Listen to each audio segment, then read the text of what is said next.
नमस्कार प्यारे साथियों, मैं उदय चौधरी स्वागत करता हूं आप सभी का agriculture and G K online platform पे।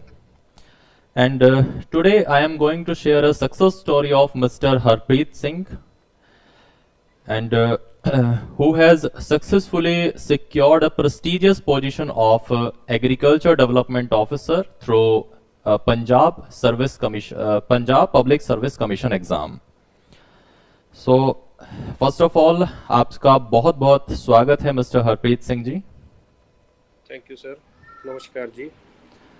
ओके, सो स्टार्ट करते हैं। First of all please introduce yourself and tell us about your education background. जी सर, मेरा नाम हरप्रीत सिंह है जी। मैं वैसे बठिंडा पंजाब से बिलोंग करता हूँ और जो मेरी एजुकेशन है वो बैचलर्स जो मैंने एग्रीकल्चर की है वो भी पंजाब एग्रीकल्चर यूनिवर्सिटी लुधियाना से, और मास्टर्स इन एग्रोनॉमी वो भी पंजाब एग्रीकल्चर यूनिवर्सिटी लुधियाना से मैंने की है। सो ओके मास्टर्स मेरी एग्रोनॉमी में है जी। जी, सो आपने इस एग्जाम के लिए ही आपने इस एग्जाम को ही क्यों चुना, या फिर कोई और भी एग्जाम ऐसा था जिसके लिए आपने प्रिपरेशन की हो और उसका एग्जाम आपने दिया हो बट क्वालिफाई ना कर पाए हो? जी, एक्चुअली मैं अगर सारे एग्ज़ाम्स की बात करूँ तो मैंने ज़्यादा तो जो पंजाब गवर्नमेंट के जो स्टेट गवर्नमेंट के एग्ज़ाम हैं वो दिए हैं मैंने। सो जैसे एक मैंने एग्ज़ाम पहले दिया था एग्रीकल्चर सब इंस्पेक्टर का, वो भी पंजाब स्टेट गवर्नमेंट में आता है। वो ग्रुप सी की जॉब थी, वो भी मेरा क्लियर था। मैंने 1 साल वहाँ भी जॉब की है, मतलब इसी डिस्ट्रिक्ट में, बठिंडा डिस्ट्रिक्ट में मैंने एग्रीकल्चर सब इंस्पेक्टर भी जॉब की है। जिसके बाद पंजाब पब्लिक सर्विस कमीशन का जो एग्रीकल्चर डेवलपमेंट ऑफिसर का जो एग्ज़ाम था वो क्लियर हुआ था। सो उसके बाद मैंने एज अ एडीओ ज्वाइन किया हुआ है। ओके, सो कब से आपने सीरियसली इसको प्रिपेयर करना स्टार्ट किया? कितना टाइम आपको आई थिंक लगा जो आपने जीरो से प्रिपरेशन स्टार्ट की और एग्जाम तक? एक्चुअली ये बात कर ले तो जैसे मैं मास्टर्स में था, जब मैंने मास्टर्स की तैयारी शुरू की, जैसे एग्रोनॉमी की जो प्रिपरेशन है वो साथ साथ मैंने एडीओ की भी प्रिपरेशन स्टार्ट कर ली थी, क्योंकि मैं सोचता हूँ कि एग्रोनॉमी का जो सिलेबस है और जो हमारा एडीओ का सिलेबस है, एग्रीकल्चर सब इंस्पेक्टर का जो सिलेबस था वो ज़्यादातर मैच करता था, क्योंकि एग्रोनॉमी में ज़्यादा वाइड सब कुछ ही कवर हो जाता है। सो जब मैं मास्टर्स की तैयारी कर रहा था तो साथ साथ थोड़ी बहुत जॉब की भी तैयारी कर लेता था। यस। मास्टर्स के चलते चलते भी मैंने 2 ढाई साल इसकी तैयारी की है, जबकि जब मेरी मास्टर्स एंड हुई साथ के साथ दोनों जॉब्स की नोटिफिकेशन आ चुकी थी। सो उसके बाद मैंने जैसे कंटिन्यूसली इन जॉब्स पर ही ध्यान दिया। बट ऐसे नहीं कह सकते कि हाँ 2 महीने की तैयारी है, 3 महीने की तैयारी है, ये कंटिन्यूसली चल रही थी जितना भी टाइम दिया जा रहा था। जैसे मास्टर्स में रिसर्च भी चल रही थी, रिसर्च के साथ चलो 2 घंटे 3 घंटे तब दे रहे थे। उसके बाद जब हम मास्टर्स में से फ्री हो गए तो जो जितना टाइम पेपर नहीं हुआ, साल 2 साल, तो उसके बाद हमने मतलब बढ़िया तैयारी की, मतलब अपना जितना 100% हो सकता था उतना दिया है। ओके, सो अब आप मुझे बताइए कि आपका जो एग्जाम है इसका बेसिकली पैटर्न क्या है? कितने इसमें एग्जाम होते हैं और क्या इसमें ज्यादा पूछा जाता है? जी जी जी, इसके बारे में बात कर लेते हैं। पहले तो मैं पिछले एग्ज़ाम की भी बात कर लूं जो मैंने पहले क्लियर किया था। यस जो यस श्योर। जैसे एएसआई का जो एग्ज़ाम था, एग्रीकल्चर सब इंस्पेक्टर का जो एग्ज़ाम था, ग्रुप सी की पोस्ट थी, उसमें भी जो सिलेबस था वो बेसिक एग्रीकल्चर, जैसे ज़्यादा जो परसेंटेज थी, जैसे कह लो 120 नंबर का, जो जैसे 120 क्वेश्चंस आने हैं, चाहे एक क्वेश्चन जो 4 मार्क्स का हो या 1 नंबर का भी हो, जैसे भी हो, यस। 120 क्वेश्चंस आने हैं। उनमें से जैसे 90 क्वेश्चंस हो गए वो एग्रीकल्चर के ही आने थे, और 30 क्वेश्चंस है वो हमारे मैथ्स, रीजनिंग, जीके और पंजाबी, सारे 30 नंबर का जो ये पैटर्न आता था। एग्रीकल्चर सब इंस्पेक्टर में ये पैटर्न था। उसके बाद इसका तो एग्ज़ाम के बाद सीधी मेरिट बन के फिर ज्वाइनिंग हुई थी। जो मैं इस टाइम एग्रीकल्चर डेवलपमेंट ऑफिसर हूँ, ग्रुप ए की जॉब है, गेजेटेड ऑफिसर की जॉब है। ये जो Punjab public service commission Patiala ने जो एग्ज़ाम कंडक्ट करवाया था, यस। सेम ही इसमें भी जैसे 120 क्वेश्चंस है, 90 क्वेश्चंस जैसे अपने एग्रीकल्चर के आ गए, उसके बाद जो बाकी पंजाबी, जीके, मैथ, रीजनिंग वो आ गई। उसके बाद इसकी जो इंटरव्यू के लिए लिस्ट बन के बाद इसका इंटरव्यू कंडक्ट हुआ था, और इंटरव्यू के बाद जैसे सिलेक्शन रिजल्ट आ गया और उसके बाद सिलेक्शन हो गई थी। सो ज़्यादा इसका मेजर सिलेबस एग्रीकल्चर का ही था। ओके, तो एग्रीकल्चर में मेजरली कौन सा सब्जेक्ट, कोई ऐसा सब्जेक्ट है जो ज़्यादा टारगेट किया जाता है, या फिर एग्जाम में लगभग सभी पोर्शन से इक्वल क्वेश्चन डिस्ट्रीब्यूट होते हैं? देखो, हर एक कैंडिडेट का, स्टूडेंट का एक स्ट्रॉन्ग पार्ट तो होता ही है। जैसे मैंने बताया, मेरी मास्टर्स एग्रोनॉमी में है, तो एग्रोनॉमी थोड़ा मुझे ज़्यादा, मैं उसमें स्ट्रॉन्ग था। और सॉयल भी बढ़िया। तो मुझे ऐसे लगता है कि एग्रोनॉमी सॉयल में से, जैसे एग्रीकल्चर डेवलपमेंट ऑफिसर जैसे एग्ज़ाम हो गए, अगर हम दूसरे एग्जाम्स को साइड पे रख दें, जैसे हॉर्टिकल्चर डेवलपमेंट ऑफिसर हो गया या कोई और एग्जाम्स ने, सो उनका अलग पैटर्न है। जैसे एग्रीकल्चर डेवलपमेंट ऑफिसर के, इनमें ज़्यादा मेरे हिसाब से एग्रोनॉमी सॉयल कह लो, ये ज़्यादा आता है इंस्टेड ऑफ पीवीजी, जैसे प्लांट ब्रीडिंग आप कह दे, उसमें से भी आता है, बट थोड़ा कम पार्ट आता है। इनमें से एग्रोनॉमी सॉयल मेरे को लगता है कि मेरी स्ट्रॉन्ग थी, और उसमें से भी बहुत बढ़िया कंसेप्चुअल क्वेश्चंस भी आए। So okay. हम ऐसे कह सकते हैं। हाँ जी। हाँ, जैसे एंटोपैथो है वो, जो जनरल हमें इंसेक्ट पेस्ट या डिसीजेज की नॉलेज होनी चाहिए, वो तो वैसे भी जैसे हम अग्रोनॉमी पढ़ते हैं, तो या जब अब मैं काम भी कर रहा हूँ एज एग्रीकल्चर डेवलपमेंट ऑफिसर, तो ये तो बहुत इंपॉर्टेंट है कि हमें जो अपनी भी, जो रोल के बारे में भी पता होना चाहिए। ओके, सो अब बात करें अगर इंटरव्यू की, तो इंटरव्यू में जनरली किस तरह के क्वेश्चन ज़्यादा पूछे जाते हैं? लाइक आपका डिस्ट्रिक्ट से रिलेटेड जर्नल क्वेश्चंस पूछे जाते हैं, या फिर आपका एमएससी सब्जेक्ट ज़्यादा कवर करते हैं? जी जी जी, इसके बारे में बता देता हूँ। जैसे पैनल बैठता है, पैनल कितने भी बंदों का हो सकता है, जैसे 3 बंदे बैठ गए या 2 हो, सो उनमें से डिसाइडेड होता है। जैसे एक एग्रीकल्चर का स्पेशलिस्ट आएगा या एक जनरल नॉलेज का स्पेशलिस्ट होगा। सो उनका क्या होता है, जैसे पंजाब की बात कर ले, तो ये तो बेसिकली हमारा स्ट्रांग होना चाहिए कि जो हमारा स्टेट के बारे में जो भी जीके है हमारी, वो हम कोशिश कर सकते हैं कि उसको स्ट्रांग किया जाए। क्योंकि जैसे मैं अपनी भी बात कर लूँ, मेरे स्टेट में जो भी चल रहा है, या करंट अफेयर चल रहे हैं, या हमारे यहाँ पे मॉन्यूमेंट्स क्या बने हुए हैं, कुछ भी पूछ सकते हैं वो स्टेट के बारे में। और डिस्ट्रिक्ट में जैसे एग्रीकल्चर एक्सपर्ट जो आए थे हमारे, उन्होंने जैसे डिस्ट्रिक्ट में हमारे कॉटन को तरजीह देते हैं, तो उसको प्रमोट करना होता है, तो कॉटन में से बहुत क्वेश्चन पूछे गए। सो मेरी रिसर्च मेज में थी, मेज से भी क्वेश्चन पूछे गए। सो मेन ये है कि इंटरव्यू में जो हमारे, हमने स्पेशलाइजेशन बताई है, जैसे आपने बता दिया कि मैं मास्टर्स इसमें कर रहा हूँ, तो एग्रीकल्चर के क्वेश्चंस ज्यादा मेरे हिसाब से उसको टारगेट किया जाएगा, जिसमें हमने खुद ही बोल दिया कि मैं इस चीज में ज्यादा इंटरेस्टेड हूँ, या कह लो मैं स्ट्रांग हूँ उस पार्ट में। तो उसमें से डीप क्वेश्चंस भी आ सकते हैं। बट हाँ, जो जनरल नॉलेज के क्वेश्चंस है, उनका ऐसे है कि करंट अफेयर्स मेरे हिसाब से जो भी कैंडिडेट तैयारी कर रहा है, चाहे कोई भी स्टेट एग्रीकल्चर एग्जाम है उसकी तैयारी कर रहा है, जो सर्विस कमीशन हर स्टेट में है, ग्रुप ए की जॉब्स चल रही है, उनमें जैसे कह सकते हैं कि हमारे स्टेट का हमें पूरा पूरा नॉलेज होना चाहिए मेरे हिसाब से। और अपने डिस्ट्रिक्ट का, और हमारे एरिया में कौन सी क्रॉप लग रही है, क्या क्रॉपिंग सिस्टम चल रहा है हमारे, और अगर जैसे हमारे राइस वीट ज्यादा हो रहा है, तो राइस को कैसे हम एरिया कम करके कोई और क्रॉप कौन सी लगा सकते हैं, या अगर कॉटन लगा सकते हैं तो उसको सक्सेसफुल कैसे करना है। इस तरीके के क्वेश्चन के इर्द गिर्द जो अपना इंटरव्यू है वो घूमता है। ओके, तो थोड़ा नेटवर्क का इशू आ रहा है क्या आपकी तरफ से? कुछ वैसा है? Wait a second sir, I think कि लाइक बीच बीच में थोड़ा वीडियो जो है वो फ्रीज हो रही है कभी कभी। ओके, अब ट्राई कर सकते हैं मेरे हाँ हिसाब से। अब जी, अभी ठीक है। अभी ठीक आ रहा है बिल्कुल। ओके, सो नाउ तो मैं, अगर आप चाहते हो तो मैं दोबारा रिपीट कर सकता हूँ थोड़ा, जनरलाइज्ड। आप उसका इंटरव्यू वाला पोर्शन एक बार आप रिपीट कर दीजिए, थोड़ा ब्रीफ में आप एक बार फिर से थोड़ा बता दीजिए उसे।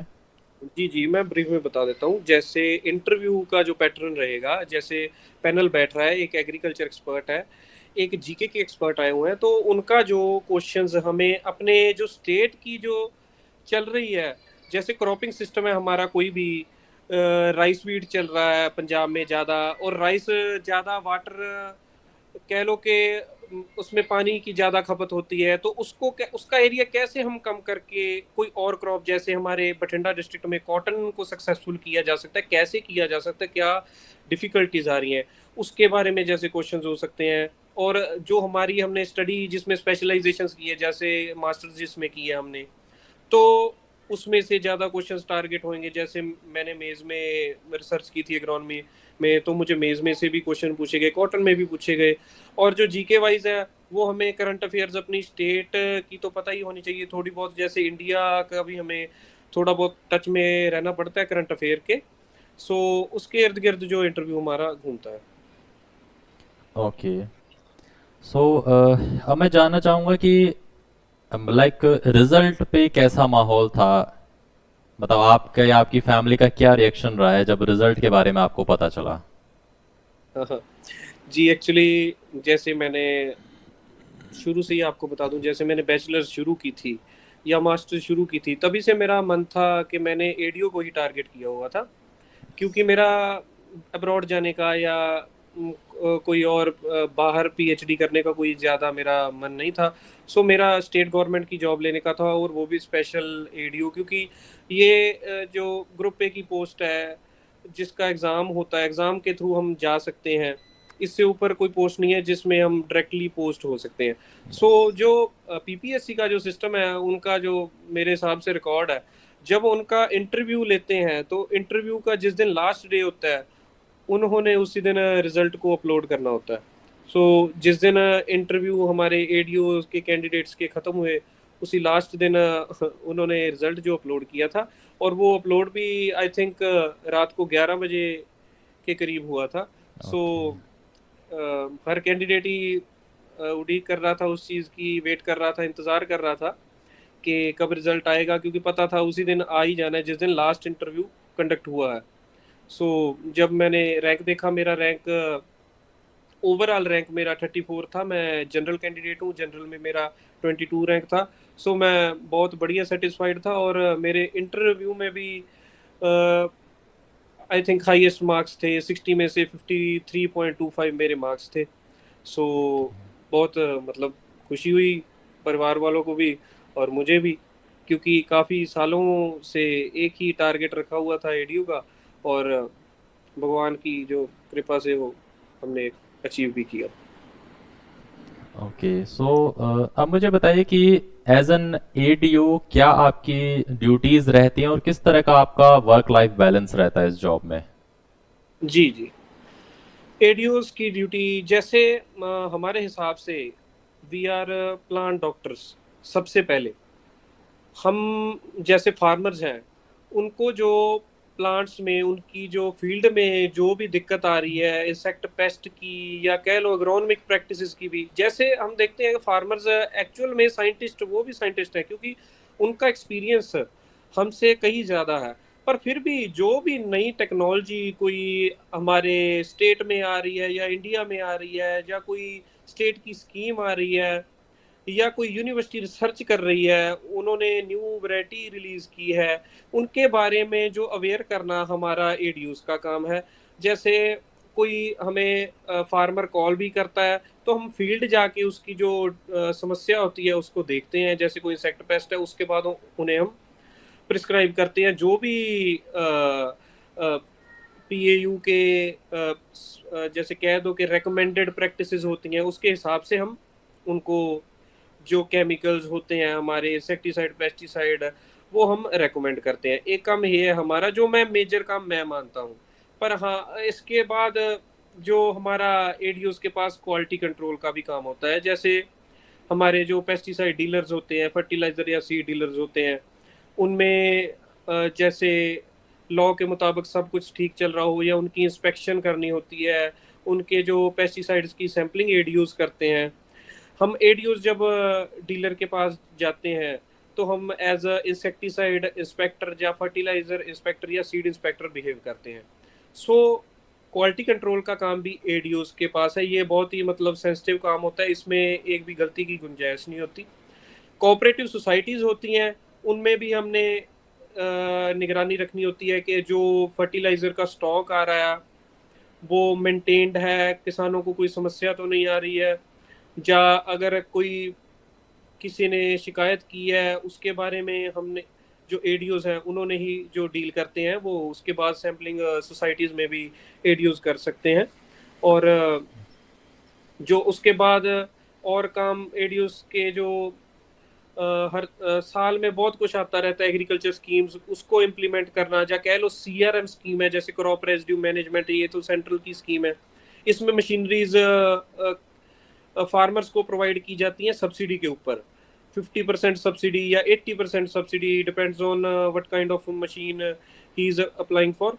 और उसको हमने वेरीफाई करके फार्मर को सब्सिडी मुहैया जो करवानी होती है। सो ऐसे काफ़ी काम जो चलते रहते हैं, जैसे सॉयल हेल्थ कार्ड का काम चल रहा है, सॉयल सैम्पलिंग करनी होती है। सो बहुत काम मतलब एडीओज के एग्रीकल्चर रिलेटेड जो हर काम है जो विलेज लेवल पे चल रहा है वो एडीओ की ही जिम्मेदारी होती है। जैसे मैं एक सर्कल का इंचार्ज हूँ, मेरे अंडर डिपेंड्स ऑन डिस्ट्रिक्ट 6 से लेके 10 या 12 विलेजेस आते हैं। सो उनकी सभी जो जिम्मेवारी होती है वो एडीओ की होती है। ओके, सो इसमें कुछ स्पेसिफिक ऑफिस टाइम रहता है या फिर कभी भी आपको जाना पड़ सकता है या कुछ काम के लिए आपको बुलाया जा सकता है कभी भी?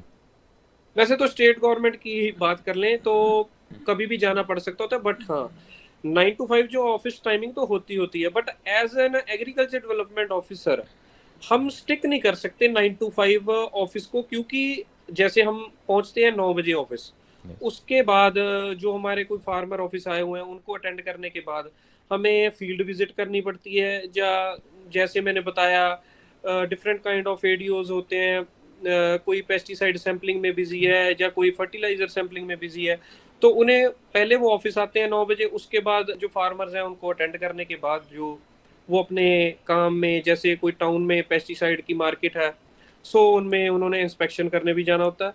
सो मेनली टाइम तो सभी के लिए है 9 to 5, but as a field job देखें तो हम प्रॉपरली स्टिक नहीं कर पाते। हाँ 5 बजे के बाद भी हमें तो काम पड़ता रहता है, जैसे सैम्पलिंग चल रही है तो साथ साथ भी बज रहे हैं, तो कोई इसमें हैरानी की बात नहीं है। ये जैसे अब भी कोई इमरजेंसी काम आ जाए तो सैटरडे संडे भी हमें जाना पड़ जाता है, कोई इसमें बड़ी बात नहीं है। बट हाँ वर्क लाइफ बैलेंस की जो बात कर रहे हैं तो जब सीजन ऑफ हो या कह लो काम कम भी है तो ऐसे भाई 5 PM के बाद इतना ज़्यादा कई बार काम नहीं भी होता, पर हाँ जब काम होता है तो 9 to 5 हम नहीं देख सकते, उसके बाद भी काम करना पड़ेगा, उसके पहले भी करना पड़ेगा। Okay, so as an ADO लगभग जो स्टार्टिंग सैलरी जो कि गवर्नमेंट के द्वारा प्रोवाइड की जाती है तो वो लगभग अराउंड कितने के आसपास आपको सैलरी देखने को मिल सकती है अगर कोई स्टार्टिंग करता है जस्ट? जी एक्चुअली हर स्टेट में अलग मेरे हिसाब से स्केल चल रहा होगा। जैसे एडीओ की पोस्ट ज़्यादातर स्टेट्स में होती है, पंजाब में ये ग्रुप ए की पोस्ट है, जैसे इसका जो बेसिक सैलरी है ये 44,900 जो बेसिक सैलरी है इसकी। उसके बाद इस पे जो अलाउंसेस लगते हैं वो अलग चीज़ है, बट हाँ पंजाब गवर्नमेंट के अकॉर्डिंग जो फर्स्ट जो 3 साल होते हैं वो प्रोबेशन का पीरियड होता है, उसके बाद जो अलाउंसेस लग के वो डिपेंड्स ऑन स्टेट कितने परसेंटेज अलाउंस दे रही है उसको हम कैलकुलेट करके अपनी सैलरी कैलकुलेट कर सकते हैं। बट बेसिक जो इसको दी गई है स्टेट गवर्नमेंट की तरफ से वो 44,900 है। Okay, so now tell me like अगर कोई स्टूडेंट है जो तैयारी करना चाहता है या फिर वो एडीओ के लिए जॉब के लिए देख रहा है किसी भी स्टेट के अराउंड, जी सो जी आप कौन सी ऐसी बुक्स या रिसोर्सेज हैं जो आप रेफर करेंगे कि एटलीस्ट कोई भी स्टूडेंट हो किसी भी, लाइक चाहे वो पोस्ट ग्रेजुएट हो या अंडर ग्रेजुएट हो, ये बुक्स उसे जरूर रेफर करनी चाहिए, या फिर कोई से ऐसे रिसोर्सेज? जी, एक्चुअली मेरे हिसाब से जैसे डिपेंड्स ऑन एग्ज़ाम। जैसे एएफओ की बात कर लें, एएफओ में क्या है कि सारे सब्जेक्ट्स ही वो कवर कर लेते हैं। एग्रीकल्चर फील्ड ऑफिसर जो बैंक की जॉब है, जैसे एनिमल साइंस भी आ रही है, उसमें फिशरी भी आ रही है। सो डिपेंड्स ऑन एग्ज़ाम कि हम कौन सी एग्ज़ाम की तैयारी कर रहे हैं। जैसे मैं अपने एग्ज़ाम की बात करूं तो जैसे फेमस बुक्स हैं, competitive book of agriculture Nemraj Sunda है, अरुण कत्यान है जो कॉम्पिटिटिव एग्रीकल्चर की है, जो मैंने की थी, मैं वो सभी आपको बता सकता हूँ। यस। अरुण कत्यान के दोनों वॉल्यूम कह लो, नेमराज सुंदा कह लो, जैसे रेड्डी एंड रेड्डी जो एग्रोनमी की आती है, yes. Yes. Principles of agronomy शायद उसका नाम है, वो हम पढ़ सकते हैं। थोड़ा ज़्यादा डीप जाना हो एग्रोनमी में, आर एस मीना करके एक बुक आती है एग्रोनमी की, यस। वो यस। हम फॉलो कर सकते हैं। उसमें चलो वो थोड़ी डिफिकल्ट है, उसमें मेन मेन चीज़ें जो हम अपने एग्जाम के हिसाब से वो ग्रैब कर सकते हैं। जैसे मेरा एग्रोनमी में इंटरेस्ट था तो मैंने आर एस मीना भी पढ़ी थी। वो उसके बाद आर के शर्मा जैसे एग्रीकल्चर एट अ ग्लांस है, वो भी अच्छी किताब है एक कॉम्पिटिटिव के हिसाब से।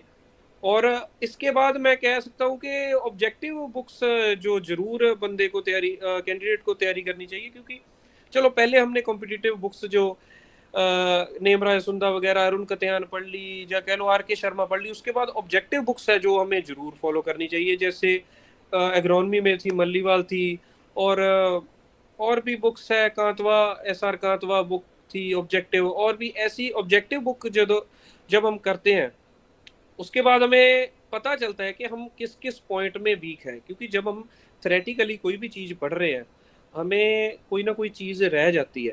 जब ऑब्जेक्टिव करते हैं तो उसमें जो इम्पोर्टेंट इंपॉर्टेंट क्वेश्चंस होते हैं, तो हमें पता चल जाता है कि ये यार जो मेरा टॉपिक है या तो वीक है, या मैंने कई बार पढ़ा भी नहीं है। ऐसे भी हो जाता है कि कई क्वेश्चंस ऐसे होते हैं कि हमने एक बार टच भी नहीं किए होते, भी ये किस टॉपिक से क्वेश्चन आ गया। फिर उसके बाद बंदे को, कैंडिडेट को समझ आती है कि ये कैसे, हम कौन सी बुक में से ये जो फॉलो कर सकते हैं। उसके बाद दोबारा मेरे हिसाब से जो थ्योरेटिकल बुक्स भी हम कर सकते हैं। सो ये प्रोसेस है पूरा। पहले हम शुरू करें तो बेसिक से शुरू कर सकते हैं, उसके बाद ऑब्जेक्टिव लगा के फिर हम थ्योरेटिकल में दोबारा भी हम जा सकते हैं। सो ये मेन बुक्स है सारे मेरे हिसाब से, जो ऑब्जेक्टिव की इंडिया में बुक्स चल रही हैं वही ये नेमराज सुंदर उनका तयान। बट हाँ, जो हमारे पंजाब में ट्रेंड है उसका मैं बता देता हूँ। जैसे हमारे पैकेज ऑफ प्रैक्टिसेस आते हैं जो हमारी पीएयू जो रिलीज करती है, यूनिवर्सिटी जो रिलीज करती है, वो उसको हम बहुत इंपॉर्टेंस देते हैं, क्योंकि उसमें जो पंजाब में कोई भी जो क्रॉप चल रही है उसका क्या अग्रोनॉमिक प्रैक्टिसेस है, क्या इंसेक्ट पेस्ट हमारे पंजाब में इंपॉर्टेंट है, या डिजीजेस कौन सी इंपॉर्टेंट है, उनकी जो क्या साइंटिस्ट ने प्रिस्क्राइब किया हुआ है या रेकमेंड किया हुआ है, कौन सी हम पेस्टिसाइड स्प्रे कर सकते हैं, वो हमें प्रॉपर कह लो कि रिवाइज करनी पड़ती हैं कि कौन सी जो पेस्टिसाइड हम स्प्रे कर सकते हैं, कोई एग्रोनॉमिक प्रैक्टिसेस है। सो उसकी नॉलेज तो हर स्टेट की मेरे हिसाब से, जैसे हरियाणा का अलग पैकेज ऑफ प्रैक्टिसेस है, हर उत्तराखंड का शायद अलग है। सो वो तो हमें, एक मैं कहूँगा कि मैंडेटरी है, बेयर मिनिमम है, अपने जो स्टेट के जो पैकेज ऑफ प्रैक्टिसेस है, जो एग्रोनॉमिक प्रैक्टिसेस है, यस। वो तो हमें करनी ही पड़ेगी। ये जो सेंट्रल लेवल की बुक्स है ये भी हमें करनी ही पड़ेगी।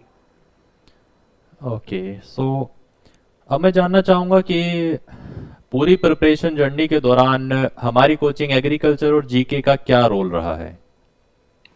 जी, एक्चुअली आपका जो चैनल है एग्रीकल्चर एंड जीके बहुत ही बढ़िया जैसे काम कर रहा है। अब भी चैनल खोल के देखते हैं तो बहुत बढ़िया आपका कंटेंट है। शायद उत्तराखंड का भी आप तैयारी इस टाइम पे करवा रहे हो।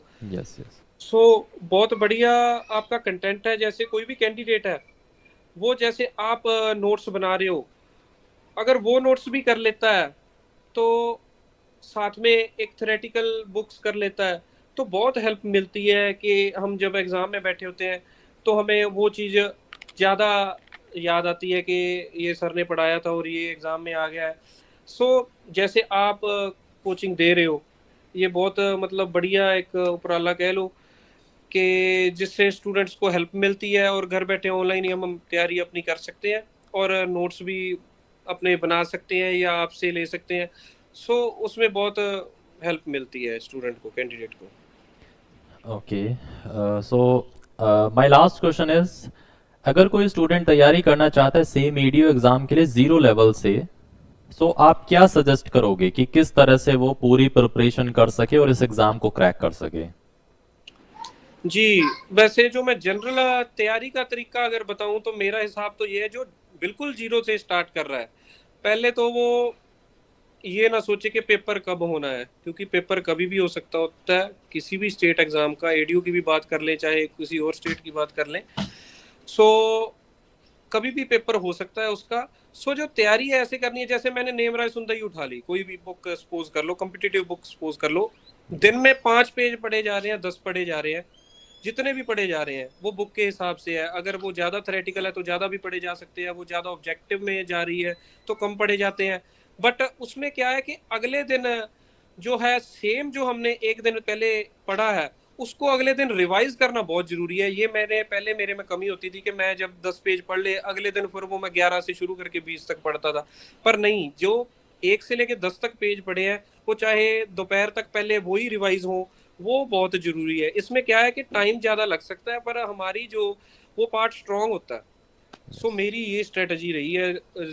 कोई भी जीरो से स्टार्ट कर रहा है उसको भी यही स्ट्रेटजी फॉलो करनी चाहिए कि जो भी पढ़ रहे हैं वो हमने जो पढ़ लिया तो वो हमें पता होने चाहिए कि इसमें से क्या इम्पोर्टेंट है और हमें याद भी है वो। सो उस हिसाब से मेरे हिसाब से तैयारी करनी चाहिए। ओके, सो बहुत बहुत थैंक यू हरप्रीत जी हमारे साथ जुड़ने के थैंक यू लिए, सर। और कहीं ना कहीं ये सेशन आने वाले स्टूडेंट्स के लिए एक गाइडेंस की तरह काम करेगा। जी जी जी, thank you so much, thank you so much. Okay, and very very congratulations हमारी पूरी टीम की तरफ से आपके सक्सेस के लिए। Thank you sir, thank you. Okay.